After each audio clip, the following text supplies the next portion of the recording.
right. Are we ready? Finally, yes, we are ready. Hello, welcome everyone to the October 9th, 2024 Bloomington Urban Enterprise Association board meeting. We have a packed agenda and apologize we're running a little bit late. So first of all, though, we need to do a roll call. So Mary, if you want to start. Mary Morgan. Michael Hover. Heather Robinson. Chris Cochran. Jane Cooper-Smith. Cheryl Gilliland. Holly Warren. Kate Rosenbarger. Dee Delarosa. Felisa, you're on. Are you going to turn your camera on? I think you have to participate. Yes. Yeah, there we go. That was good. Thank you. Hello, everyone. Felisa Spinelli. All right, if we can, our guest in the back, please. Eric Gilpin. Sorolla Helm. Lily Albright. Don Weiler. John Zodi. Matthew Burns. And Alex Pratt. All right, welcome everyone. Great crowd today. All right, first up, approval of the September minutes. Were there any comments, changes to the minutes? One question I had is whether we, I thought we typically indicated who was in person and who was online, but if we don't, I can edit those minutes to reflect that Yeah. because I have them in. I have it all written down by Gotcha. hand. Yeah, Good. For sure. Thank you. Good call, Mary. So with that amendment to the minutes, do we have a motion to approve? So moved. Jane, second. Second. Kate and Mary together. All those in favor? Aye. Any opposed? Motion carries. Thank you. All right, next up, Cheryl, quick financial report for us. Yes, I'm going to just quickly combine July and August financial information. So on the profit and loss statement, if you combine the July and August together, you brought in a total of $16,731.20 in income. And on the expense side, you expended $55,500 between the 2 months, and in CD interest, you had a total of $734.60. So your net income was $8,754.02. If you were to look at the balance sheet, which actually rolls July and August together, you have a total checking and saving balance on August 31st as $2,952,363.30. Your combined total, which is your includes your total assets, came to $3,109,255. If we go to your budget versus actual, look at the August one.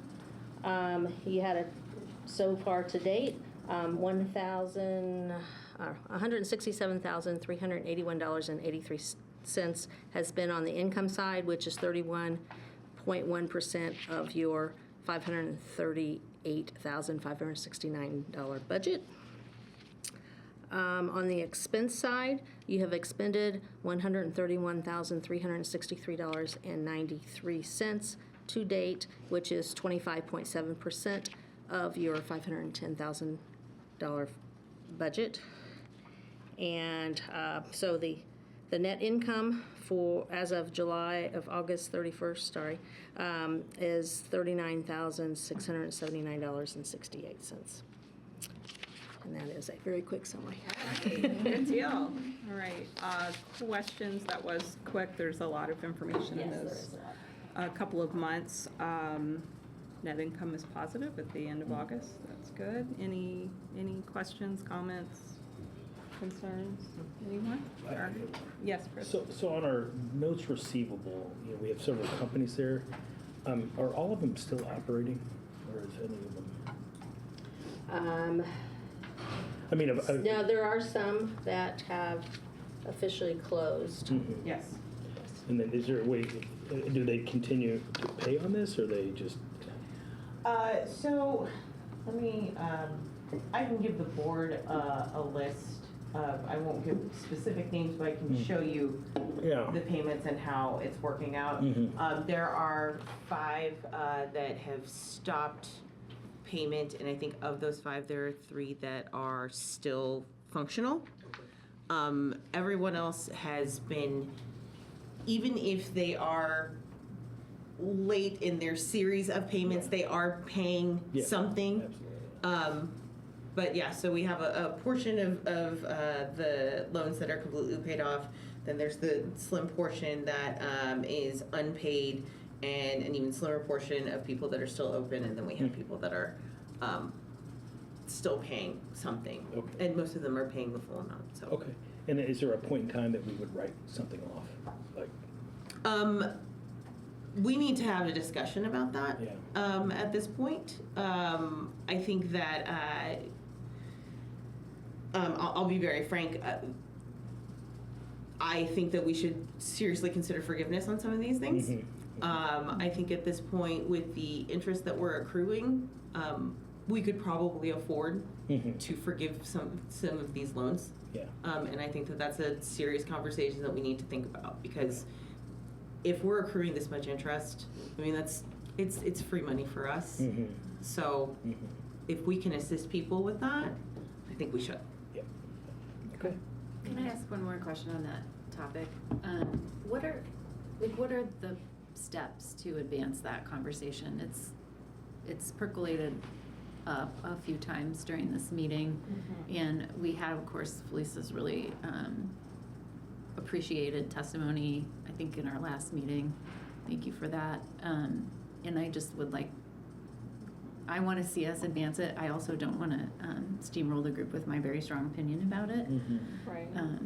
So what are your thoughts? I think as a group, we have talked about it, and I think one of the biggest questions is, these are, to remind everyone, these are loans that were happening during the pandemic. We had small businesses that were obviously struggling during the pandemic, and these were loans that came from BUEA funds. There were also, if I understand correctly, if I'm stating this correctly, loans that were from the food and beverage tax that went to the city. So ideally, I think we would like to align ourselves with what the city is doing with the F&B loans, so that we could choose to do something differently, but I think, at least among this group, there was some consensus that we would like to understand what the city is going to do with the loans, and perhaps we would align ourselves. Again, we don't have to, but as I understand it, the city hasn't made a specific decision on how they're. I'll speak to that. The city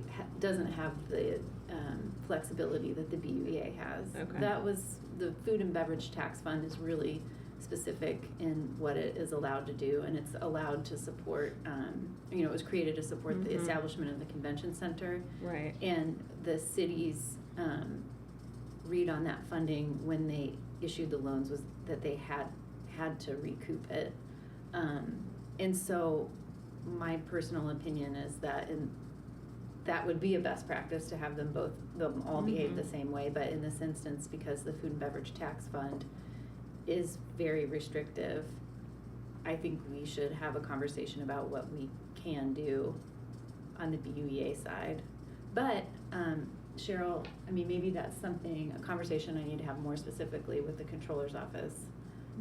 I'd be happy to report out on that with Dee at our next meeting. I think that would be helpful, Okay. so that we kind of know where the city is, and I understand as you clarified the differences, but also, if we're, to launch into the discussion, I think we need to know more, at least I do. I wasn't here when these loans were given out. Like, what was the history? What loans ended up in F&B? What loans ended up in BUEA? And then if you just got lucky into BUEA, I think that some equitable alignment there. Put everything into BUEA that potentially qualified for it. I mean, the goal at the time, I know you weren't asking me to answer it right now, but just sharing the context. The goal at the time was to get these businesses out of the risk of closure during this limited window between when economic injury disaster loans from the feds, the SBA, were applied for, and then those loans were funded. which could be up to a 2-month period. So the whole plan for the program was that it would be temporary gap funding, and that was the case that the previous director, Alex Crowley, and I made when I was in the AD role at that time. So at the time, we tried to support as many businesses as possible, and businesses could qualify either by being in the enterprise zone or primarily serving the enterprise zone, or by being a tourism-related business, some business that supports visitor attraction in one way or another. That's kind of the qualifier for food and beverage. So we qualified as many as we could, and then there was a separate independent review board that reviewed applications, financial data, and made recommendations. And so there were some loans that didn't get funded because it wasn't clear whether the businesses were solvent before they applied or they were missing data. So yeah, I think in a nutshell, just tried to qualify as many businesses. Yeah. Why don't I write up a memo That would be great. for the next? Yeah, I think that would be good, because this has, to your point, has percolated up a few times, and it would be good to know, like, Also, yeah. if I may, Yes, please go ahead. speaking as a business owner, and in this age of business right now, we have had over several business owners, and I'm not over exaggerating, killed themselves for debt, over debt. It's true. Yeah, Mhm. that's, If yeah. we're helping as a board, we can't play follow the lead. Because the city did something because of their regulations, we're supposed to stand aside. We're supposed to be the board that fills in the gap. Then we can't follow what the city does, and that's just my opinion. And right now, as a business owner, I'm gonna tell you, we can't afford to pay that debt down and keep our doors open and remain a business in this community. It's just not fair. Well, thank you for your comments, and thank you, Jane, to bring a memo back to the group. So this will be something we can visit next month. So thanks, everybody. And I agree with Jane to maybe move this forward, because this burden is obviously stressful for some people. Yeah, We're it ultimately is. going to Absolutely. help them out sooner the better. Yeah, Yeah. agreed. Yeah, all right, great. Okay, so any other questions before we still need approval on the financial? Anything else? All right, do we have a motion to approve the July and August financials? Motion?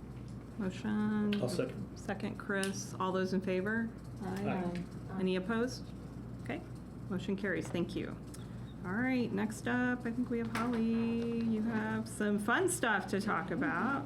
Grants. Hey everyone, I'm the Assistant Director for the Arts in the Economic and Sustainable Development Department. As part of that role, I work with the Bloomington Arts Commission to allocate grants every year. This year, the BUEA has generally given us a pool of $50,000 to contribute towards this grant fund. We're very grateful for that. We spent about $21,950 on our first cycle of the year of the BUEA's money for the Arts Projects grants, and now I'm here to recommend the spending of the remaining BUEA Arts Grants funds to a few organizations in Bloomington.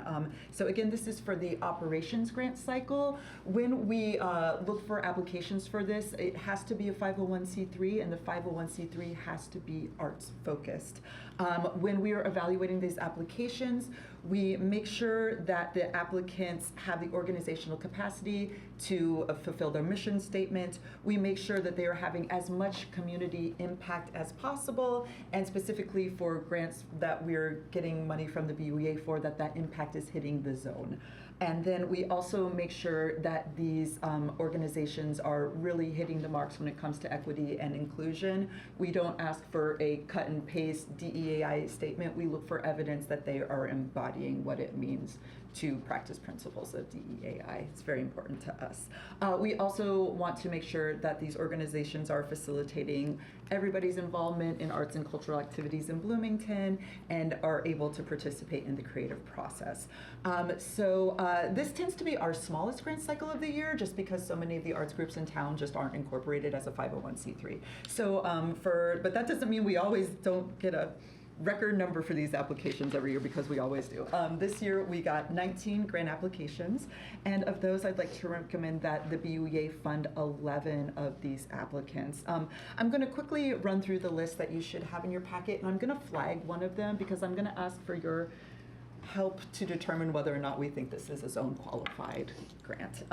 So I'm going to start with the Bloomington Creative Glass Center. Again, they are always doing great work to teach folks how to make glass. It's super cool. People come from all over the state and even from Illinois to take these classes. Bloomington Creative Glass Center also goes out into schools and does demonstrations at schools. They also do cultural festivals a couple of times a year where they work with musicians and other artists, and they kind of highlight a different area of the world every year. They did the Middle East this past April, and they brought this amazing group called Salam in to perform. Abby, who runs the facility, did this crazy demonstration of a Middle Eastern glass technique that I was shrieking out loud. So they're just doing great work for the community in that sense. Bloomington Poetry Slam is an amazing monthly group that gets together that invites anybody to come present their poetry. This is a really awesome group because it's one of the few events that I see happening around town where there is really crossover between the IU and community. There are as many community-based poets as IU and student poets reading at these things. They really practice safe space and give folks just a great opportunity to speak their mind in a very precise way. So we love working with them. We also recommend giving funds to Bloomington Early Music. So Bloomington Early Music runs an annual festival called the Bloomington Early Music Festival, and much like the Creative Glass Center, every year they choose music from a different region of the world to focus on. They want to say, hey, early music isn't just like white Western European people saying this kind of like music happens all over the world historically, and we want to highlight that because nobody's really done that until a few years ago. So again, and they do a lot of their programming at the Far Contemporary Center for the Arts, so that's where, that's in the zone. And they also do all ages programming and try to educate kids and do fun workshops for kids. They've done sword like exercises in the past with kids. It's just great. And then they'll do education about coffee and alcohol as well. Do you have a question? Yeah, I'm looking at our agenda, and maybe we could schedule a time for a longer presentation. Sure, if you want me to zip it. I don't You have a great presentation in the packet, and I think that would just be my recommendation. Great. Okay, I'm happy to do that. I just want to make sure everybody's comfortable with that. I would like to flag one of them for you. Sure, so, and that's the 4th Street Festival for the Arts. So I'm sure we all know this. This is one of the longest festivals running in Bloomington. It brings in a lot of local artists, and it also gives folks living in Bloomington access to being able to buy this art, which is affordable, which is great. I wanted to ask you all about this one because the footprint of this is like a block east of the zone itself on 4th Street. And I feel like I can make the argument to you that yes, this does impact residents and businesses in the zone. But Dee and I discussed this, and we agreed that we would feel more comfortable with you all making the decision about whether or not you feel this has that impact. Have we ever done anything similar to that, going outside the zone, even just if it's? We have, even with the grants that we do for MCCSC, we are actually helping people that are outside the zone, and some of the things that they are using the funds for are outside the zone, but because of the impact that they have upon zone residents, we feel that we can do that. And I feel that, and Holly and I discussed it, and we feel that it is really important to have that accessibility so close to the zone, even if it's not within it. Do we need to vote on that? I think we would vote on that as part of approving the thing. whole As thing. part of the entire approval. Any concern with that? I would just love to know maybe if there's specific uses for how they're using these grants. Because they're operations funds, it's really unrestricted. Okay. Yeah. That's what I was curious, if there's any. Okay. What are the requirements for the grant? Does it have to be in the zone? Generally, it has to be in the zone, or the zone has to be impacted. It's an or? Yes. Okay. I just think of the slippery slopes mostly, Sure. Okay, all right. Yeah, I mean, Fourth Street, right, is buffers the zone. It's walkable for zone residents and such, to that area. So, but I mean, I agree, Kate, we should probably be mindful of that as if we have situations. I think, I mean, I wouldn't have an objection to funding $1,500 for the Fourth Street I would Art make it Festival. the case that it's impactful, not just for residents of the zone, Yeah. but for zone businesses, since Absolutely. it's driving visitors Let's- to the enterprise zone, so it's having an economic impact there. So I would vote to support personally. And so the Fourth And we've Street, done it before. the Arts Festival, what are the north-south streets that it does? Is it, Grant and Washington, I think it's is. between Yeah. Grant and Washington, Yes. and then Washington Yeah. is our border, basically? Is that right? I think that's, Halfway, the border's Yeah. halfway between Walnut and Washington. Oh, okay. It's in the yeah, middle of the it's, block. yeah. Okay. So, like, the Buzz Chum is in, but But they're actually, they're out. they're like half a So- street out. The farm Yeah, is yeah. in, but Buzz Chum is Oh, out. okay. Yeah. Oh, it's like the alley almost. Yeah. Yeah. So when we look at the Buzzkirk Chumley, it's comparable in my opinion because we're looking at how they support and what business they drive. Similar to NCCSC will present number of impacted students by residents. So, but per Mary's comment on time, maybe I'll be quiet. No, I don't mind this one. I am mostly just thinking about future questions. Sure. That's it. Yeah. I had a question about the amounts. It seems like it's just short of 50K. What happened to the, like I'm adding 27. Yeah, well, it's basically because there were no other applicants for either, so basically for both the arts project grant cycle and the operations grant cycle, when I look at the applicants for each of those, I try to max out the BUEA's budget, and this is just the maximum that we were able to spend. So I do acknowledge we have about 1,500 left over from this. Which was like, I think last year we had 500 left over, but that was only having $40,000 last year. So that extra 10K definitely helps us and helps the BAC be able to fund more entities overall. Gotcha, thanks. Nice. All right, any other questions on this? One question, would Holly, if there's $1,500 left over, if there's another zone arts opportunity, would Holly be able to return to the board and request the disbursement of that funding? Or do you not prefer to not do that outside of a grant cycle? So that would be staff driven. Well, yeah, these are within a grant cycle and there's applicants that follow the guidelines Yeah. for that, It's so. reasonable. Okay, thanks. It seems like we'd want to stay within that. Thank you. Yeah. I asked one last question, acknowledging time. So we do have a third grant cycle that we're about to review. It's called the Emerging Artist Grant Cycle. So this is definitely more of a cycle where we just want to give artists the funds and resources they need to be head down in their studio making work. So these are early career artists. We're really looking for folks that are developing professionally. But sometimes when we look through these applications, there are folks who are kind of already at the stage where they're like, I want to use these funds to do something public facing. Could we potentially use that remaining $1,500 to fund one of those applications if we see something that would be a good fit for that? If that were zone qualified within the Emerging Artist Grant Cycle. I think that would be a good use. Okay, Yeah. awesome. So yeah, we'll do those reviews at the beginning of November. So if we find something appropriate, I'll just plan to report back. Awesome. Yeah. Fantastic, great. Thank you, Holly, very much. Any final questions before we vote on these? Okay, do we have a motion to approve the arts grants? I have a question. Oh, I'm sorry, please go ahead. So, is this with the arts grant, like Holly was saying, that is outside the zone? Is this something we normally do? I've never seen this since I've been on the board. Something be funded outside of the zone, and it's so vaguely discussed. Yeah, Phyllis, you might not have caught that, but yeah, I think in the past, 4th Street Arts Festival has been supported by the BUEA.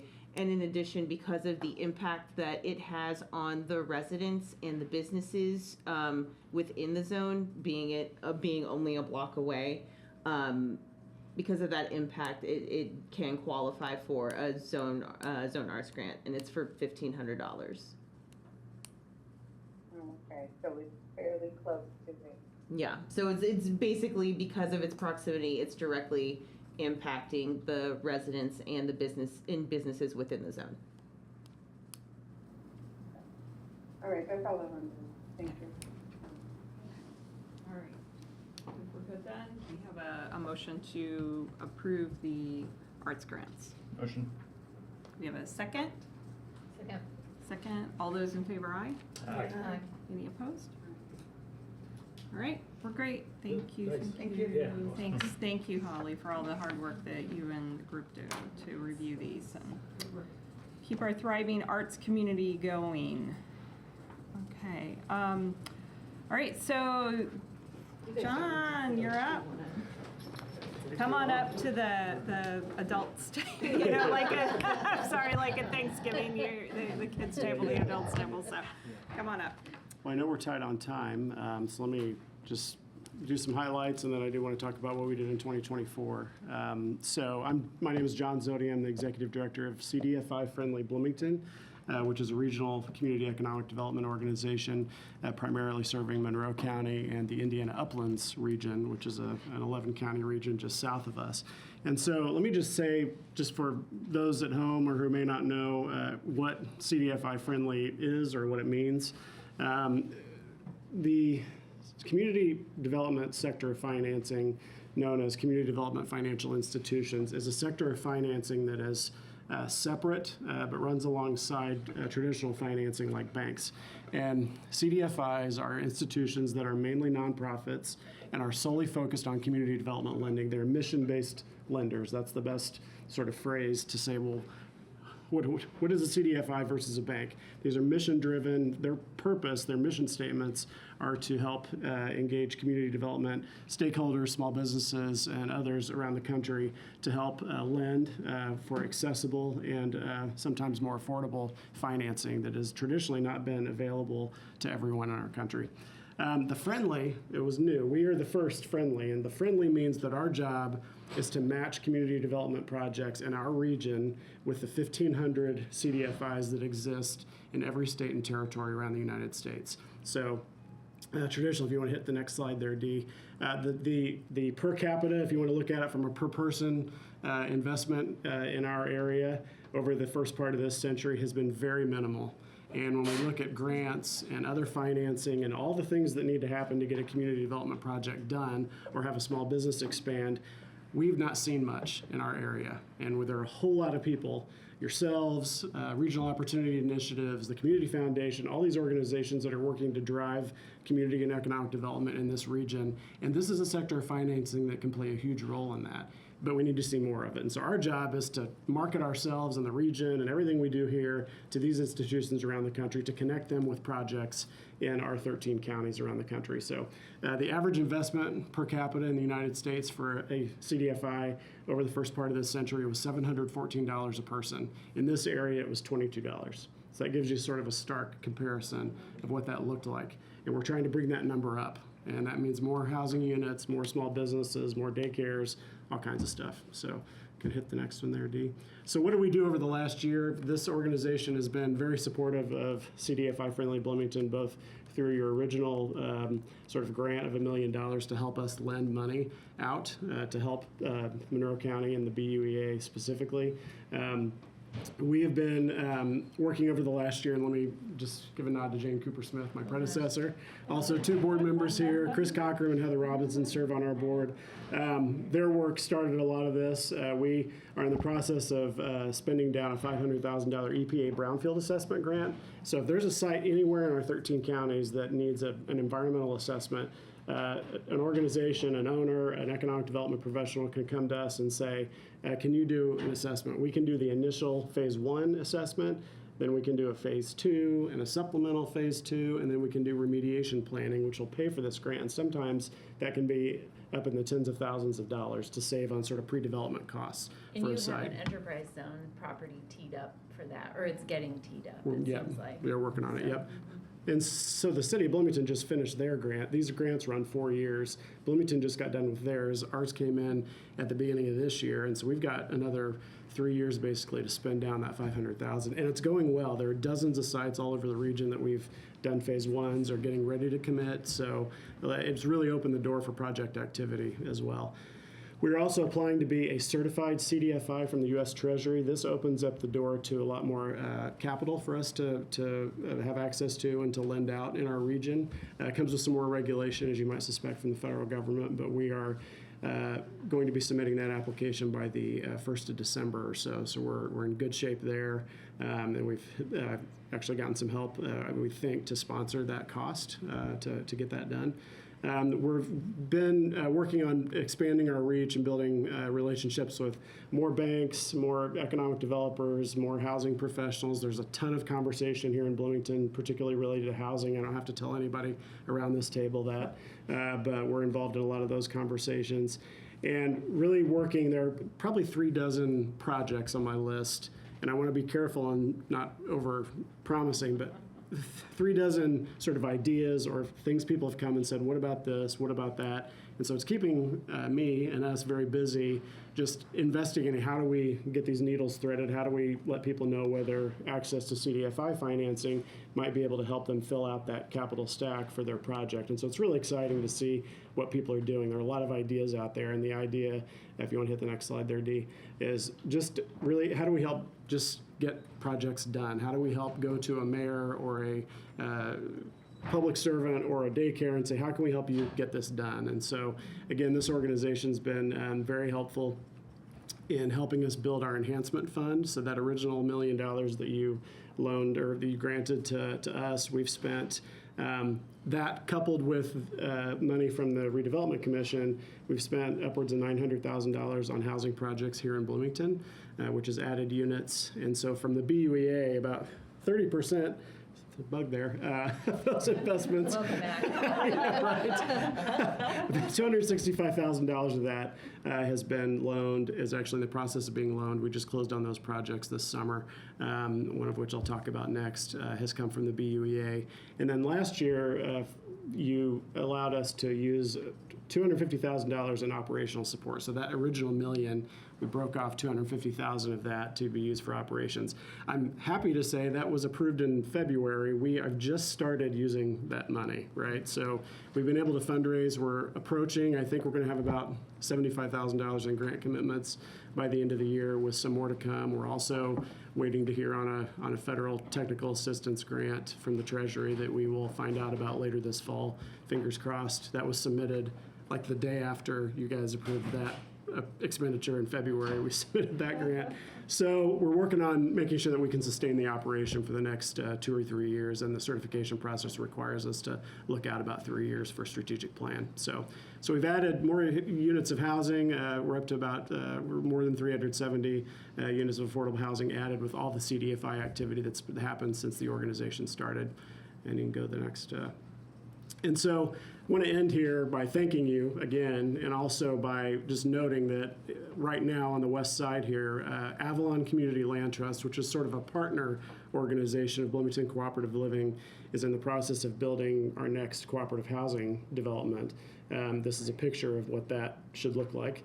And that'll be 7 units of cooperative housing that was funded with money from this organization, as well as a community development financial institution, a CDFI, that we have worked with in the past, called Local Enterprise Assistance Fund, or LEAF, and they specialize in cooperative projects. And so that's a project that will be online here in the next few months, and so we're pretty excited about that. So let me stop there because we're tight on time. And this project is cool because the borrower has evolved alongside CDFI Friendly. So this is the 3rd project with a version of this group of folks, and the way that they've evolved it is the new project is built on this more flexible legal structure of a land trust, so that even though this is a cooperative building that we're looking at, they will retain the ability to support affordable home ownership in future. So lots of opportunity there. Thanks, John. Thank you. Great. Thank you. Good. Thank you, John. That was excellent. Yeah, great work. Thank you all. All right. Fantastic. Okay, so we have another presentation. Yeah, thank you. MCCSC is here. We do annual funding to MCCSC, and they graciously join us to give an annual report about with that fund. So please come on up. I'll start with the introductions. I'm Cirilla Helm. I run the foundation, so I'm the 501c3 arm. Lily Albright is the Director of Secondary Education in the corporation now, and Eric Gilpin is, I'm sorry, I flipped that out. Secondary Elementary. That's right. Sorry. Got that. So you all have, I know you're pressed on time, so you had a packet that was presented to you. In that, you had your evaluation from last year, kind of give you a reminder on what you funded last year and how that worked throughout those schools. Reminder, this is going into 3 elementaries, so it's Fairview is the predominant, Templeton, and Summit, all pull from the BUEA, and in your packet you saw the data on percentage of enrollment as to how it drives in there. And then Tri-North is receiving on the secondary side. So unless you have questions on the evaluation, I'm going to turn it over to these two, and then you can kind of give them some guidance on how detailed you want them to go. That would be great. Thank you, Swirly. Thank you for the excellent information in the packet. I felt that was really helpful. Very good explanations about how the funds are being used. So yes, we would turn it over to our other guest here. I'll go first, and I'll just give a really high-level overview since you have the details in the packet, and let me know if you have any questions. But I first want to highlight these funds do benefit 3 of our elementary schools, which touch the BUEA zone. Got the letters in the right order there. And there are 3 strong schools that offer diverse curriculum that are in response to the needs and the passions of the community, which I think is really cool to just highlight. Fairview being an arts integration school. Summit is a dual language immersion school where students learn Spanish alongside English. And then Templeton is an international baccalaureate school. So they all have really cool focuses, or foci, and you'll see some of that reflected in what they've requested. But moreover, what they're requesting are tools to help them improve literacy and numeracy skills. And I think that is important to this group as we help grow these students into being leaders in this community and being a part of our community later. So really, really positive. Your funding really makes possible resources that would not be possible otherwise. You need to know that. It's really impactful to these schools. There are not a lot of extra funds to buy these things, so it would literally be impossible to buy these without you. So thank you very much. So you can see Fairview V Math, that is, and again, it's just to supplement the adopted curriculum and help students with numeracy skills. My Haggerty is English Language Arts supplement. Generation Genius is related to both science and math. And then Fairview has also requested some supplies for some library materials, and then also some supplies for positive behavior intervention supports, affectionately known as PBIS. And those are really tools that help them support students in being engaged and in school, and really just spark joy for the students. So those are really important as well. And you'll see some duplication over the request made from Summit and Templeton. Learning A to Z is, again, for literacy. Generation Genius, you read a little bit about that for Fairview. VMath, again, same resource that Fairview is requesting, and then decodable books will help them with their literacy development. And then with Templeton, you'll see another repeat there, decodable readers, IXL, language arts, and math, again, for numeracy and literacy development. And I'll hand it over to Eric. Okay, so Tri-North is asking for the PBIS, the Positive Behavior Intervention Supports. The idea is oftentimes what gets noticed is the inappropriate behaviors. So those get addressed most frequently.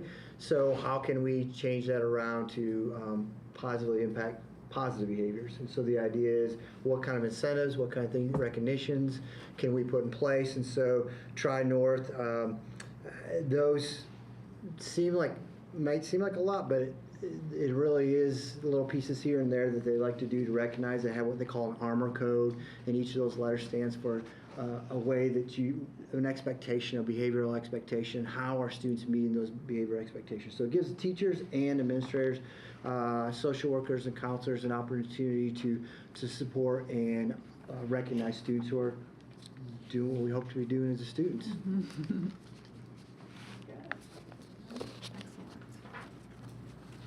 Any questions for MCCSC our guest today? Well, it's great work. I think, I speak for everyone when we say this is meaningful work for the schools and meaningful things for our BUEA to support in this way. So we really appreciate you taking the time to put together such a detailed report of all of the expenses, and then to come and see us and visit with us and let us know what a difference it's making in the schools. May I ask one quick question? I'm sorry, I know we have one more thing to talk about, but I'm just surprised not to see North on here as well. Like, can you talk about how you decide what school to apply for? North's obviously physically outside of the zone, but it has a lot of students who would be living in the enterprise zone. We actually did, we pulled a transportation report last year, and you would be surprised with the way that legalities in the school system are now with choice.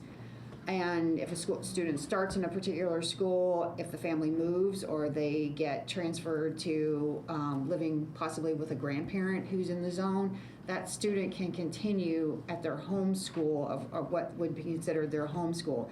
So if you do a transportation run, you will actually find, or we found, that there are kids who are residing in the zone in just about every school inside of Monroe County, with maybe the exception of the real strong outliers like Unionville, Lakeview, Marlin. You're going to see them sprinkled in there. You're going to see them sprinkled in University Elementary. You're going to see them sprinkled in to Grandview. You're going to see them just kind of all Arlington. You get a lot of cross mix between Arlington. Because those percentages are so small, we've held it down pretty tight. And when you get into the high school, you will see, we saw the exact same number, or pretty close to it, about 100 students, BUEA zoned kids at high school that are in South and in North. So they're spread across both of those high schools. And that's just due to how legislation has carved up education and the legalities of allowing those kids to have a choice, where they want to be, what they want to do, programs that they want to be involved in. So it involves more so for there. Last year we actually tried to bring in both high schools to see. Dr. Winston felt when she looked at that it really, in order for us to make that impact for you and be able to tell you that that's really driving to those 100 kids at North or those 100 kids that are at South, is really hard, because each one of those schools has 3,000 or more students in there. So it's really, really hard without using, with how do you pinpoint without flagging in a negative way that child lives in the zone. Does that make sense? Yeah, that's really great context. Yeah, so they kind of felt like it was almost a little like you border on the discrimination side of making them feel inappropriate in a DEI world because of where your residency is. So they just felt that there wasn't a good way at the high school to do it.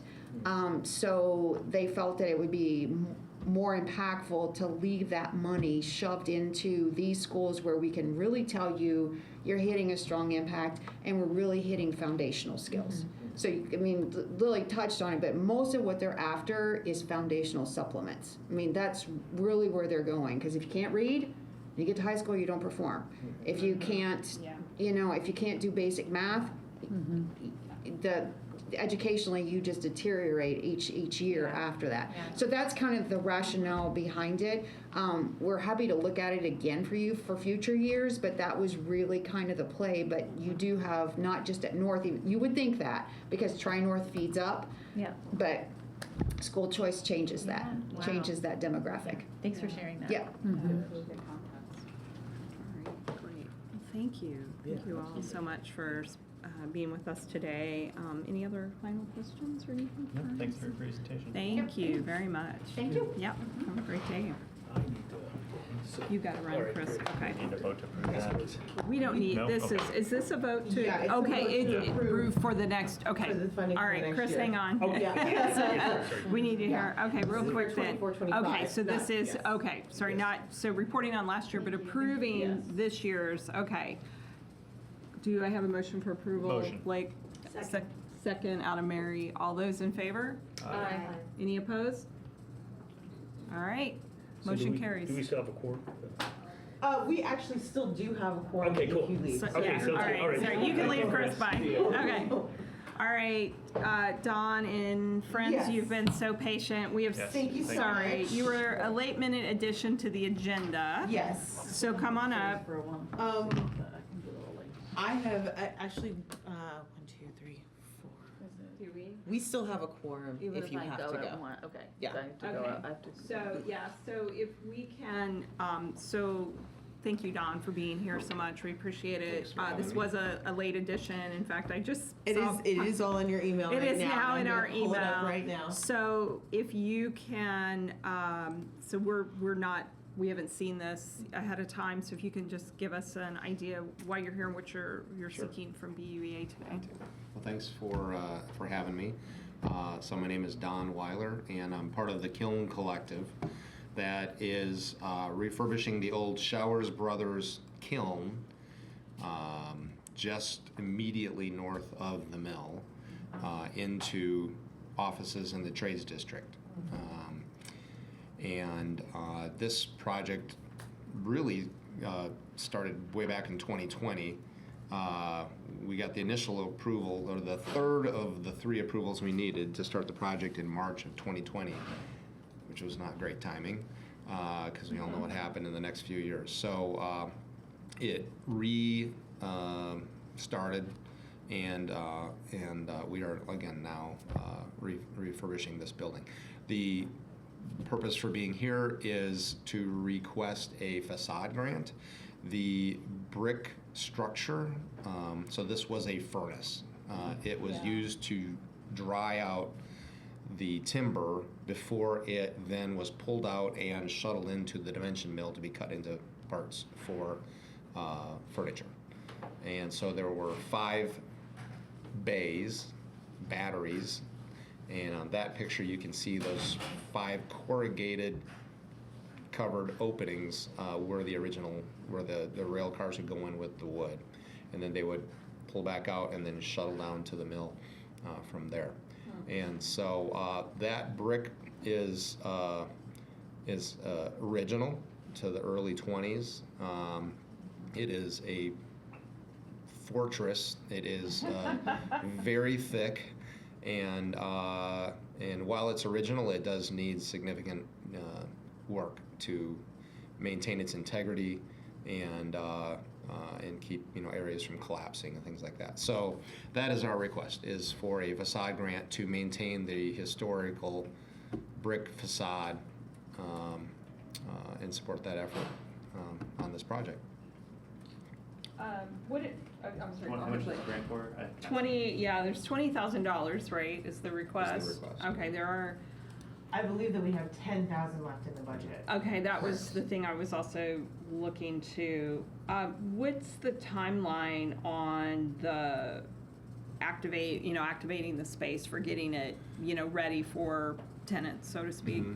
Yeah, we're actually have been working on it, and we're coming in on being able to activate it here fairly shortly. There's on the interior drywall's going in, and so mechanicals, so we're on the home stretch. You're on the home stretch. So those pictures are from before. That was the original structure, yeah, and It looks beautiful. thank you. It's a really gorgeous building. Yeah, I was gonna say, I think I walked by and I'm like, it doesn't look like that anymore. Yeah, it is stunning to look back at that picture and see, what it used to look like. But yeah, we're thrilled that we're bringing it back online. I think it was scheduled for potential demolition at one point, and so, yeah, I'm glad that we are able to maintain that story of, you know, the kiln, the mill, the assembly, you know. I think it'd be pretty cool someday to have a little walking trail there with things that explain how wood moved through this area and came out the other end as furniture. So, but that's for How's another the day. building being utilized? So it will be commercial spaces. There are 5 bays. 2 of the bays will be, actually our office will be in the 2 southernmost bays. The 2 middle bays are going to be used by Brad Whistler and Mike Trotsky, and you know, the various, I mean, they have all kinds of businesses, right? Cheddar, Sprout Box, you know, I know there's some new ones that are named something else that I can't keep up with, but they're constantly launching new businesses, and they will be in those middle 2 bays. There will be a highly anticipated coffee shop on the north end. Solution Tree will love that. Yeah, Solution Tree, the mill, everybody's excited about that. The space between the building and 11th Street forms kind of a really nice courtyard where outdoor seating will be, so it'll be another gathering space in the trades district. And then the powerhouse in the back, which is where all of the steam generating equipment for the kiln originally was located. It is to be determined. There's been some interest in it, but we're still trying to find the right tenant for it. And then in between the powerhouse and the kiln, we've enclosed and created some common space. So there's actually kind of a new lobby in the back that provides a way to get in, and you can get to all the spaces without just all entering from the outside. I have a 1 o'clock meeting, so I just want to ask really quickly, if the budget only has 10,000 remaining in it, what are we considering approving today? Are we considering the full 20 and amending the 2024 budget? I would suggest the 10,000 and then maybe seeing if he's applicable, or if he's eligible for a different grant for. We still have money in the business building improvement. And what's Yeah. the max amount of that grant? It is, the staff recommends 5, but it's at the discretion of the board. Okay. Go ahead. I was gonna say, I would recommend postponing it until next meeting. I just feel like in terms Oh. of process that, Sure. it's not on the public, you know, it's not on the agenda that the public has access to, and I'm just like trying to read through here right now. Sure. So I would feel, I would as long consider as that. it's not a issue, I mean, No. I feel like you've given a gonna great sink you? presentation. We'll Yeah. be like able to pretty quickly Yeah. dispatch with it at the next meeting, unless there's some urgency that No. you. No, we've been going at it since 2020, Yeah. so. Right. So, no urgency. Anything closed in with doors or anything, windows? Yeah, so there's the bays where that corrugated was, that has come out, and there are storefront windows now with entrances into each of those bays, so, Entrances? yeah. Yeah. But the brick Are those? is, no, nothing's EFS, yeah. No, it's all metal, wood.